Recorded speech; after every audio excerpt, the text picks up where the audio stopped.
Media మిత్రులకు, పాత్రికేయులకు అందరికీ నా అభివందనలు. నా పేరు పీడేటి రాజారావు అలియాస్ వకీల్ సాబ్. ఎస్పీఎస్ఆర్ నెల్లూరు జిల్లా నుండి కోవూరు మండలం నుండి పడవపాడు గ్రామం నుండి వచ్చా. నేను ఈ విధంగా ఏపీ హైకోర్టులో సీనియర్ న్యాయవాదిగా ప్రాక్టీస్ చేస్తున్నా.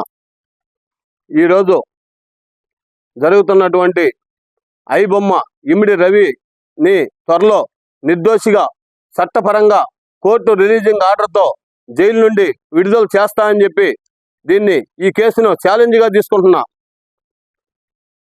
అంతేకాకుండా గౌరవనీయులైన తెలంగాణ పోలీసు వారికి నా అభివందనలు.